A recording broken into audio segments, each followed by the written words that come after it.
say to see if a slide is clean before you use it. If it's clean, don't clean it. If it's not clean, clean it till it's clean.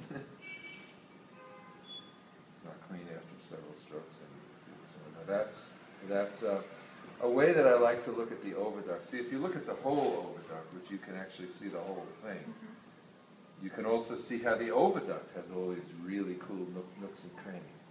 Same thing, a place where sperm can hang out and actually be maintained till the oocyte gets there.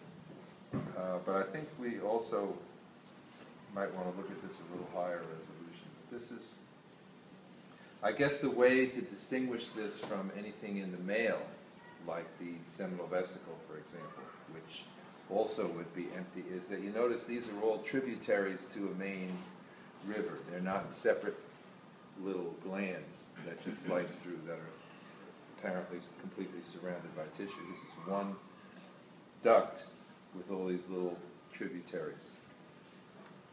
So, you can always find an area where it looks like it's not, and I could focus in on this, and you could say, oh, and you get confused and think it's not the oviduct. But I would do it this way, so that you know that these are, just little, basically tributaries and little places off the main duct.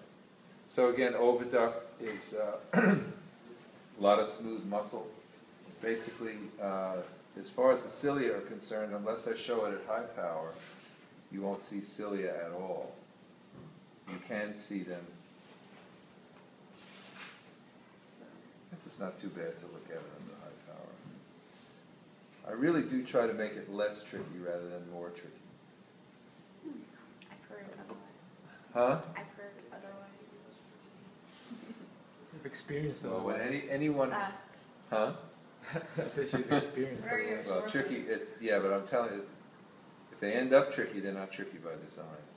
It's a question of intent. No, it's a question of intent. Oops, accident. So, the cilia are hard to find anyway, on the one hand. On the other hand, ciliated epithelium is typical of all of these tissues. So the real way that this shows is, again, that these sort of look like tributaries to a main duct. So that's typical of oviduct. B and C questions for oviduct will be like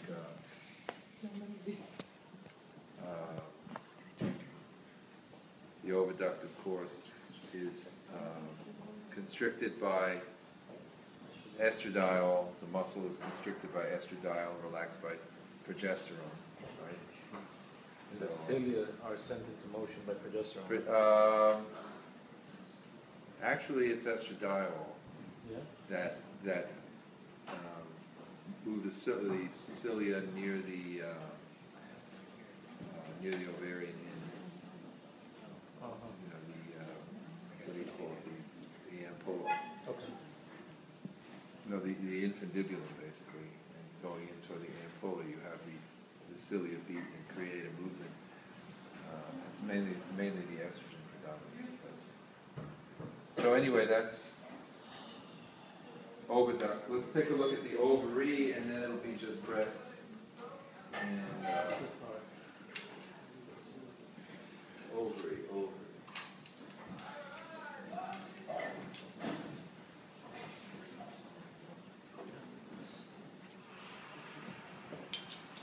Ovary, we're going to be looking at under the lower cow, I guess. Different stages of follicular development. And wouldn't you know, this is, what a great review slide. Empty follicles, gee, that's terrific.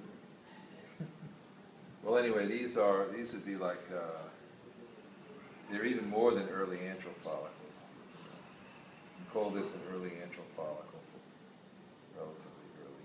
This is like I'm not going to ask you the difference between a primary and a secondary follicle, because that's kind of like an arbitrary cutoff based on the diameter. But obviously you need to know primordial follicles, you can recognize them. And I will always give you a clear indication that you're in the ovary. Look at all these apparently empty follicles. This is really, no, there's one that's a Graafian follicle anyway. You can see how the cumulus oophorus connection is falling apart here as it moves towards ovulation. And then, of course, you have all of these, which are atretic follicles. Because on these H and E's, they're nice and blue, so you can tell what they are. So basically, there's a nice Graafian follicle. That's a little more typical. So there's a Graafian follicle. So what do these cells make in here? Granulosa. That's what they're called. What's that? The granulosa cells is what they're called. What are they? Estradiol, yeah. Okay. And you know, the cells, the thecal cells are outside the basement membrane, which is not that obvious at this power. So, what fills the lumen? What's that? What fills the lumen? What's all this granular-looking stuff?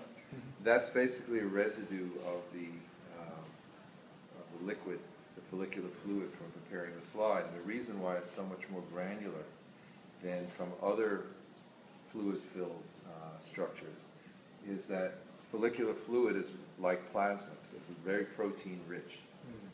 So there's a lot of a very thick solution, and when it dries, there's a lot of this residue. And the reason why it's so protein-rich is because as you get toward ovulation, when these mural granulosa cells begin to acquire receptors for LH, one of the things that happens is they start to express enzymes which start chopping up some of those big molecules, proteins and mutant polysaccharides that are in the solution. Okay. So the osmotic pressure swells, and these things start to swell, and that's really the whole purpose of the antrum and the antral fluid is all to provide a mechanism for ovulation, a mechanical mechanism for swelling up and evicting the tenon in there. Okay, so that's why it looks so granular as opposed to just a very serous fluid residue. All right, so that's ovary, developing follicles, and you should have no trouble at all recognizing the ovary at any time, because you see lots of different follicles in different stages of development. Corpus luteum.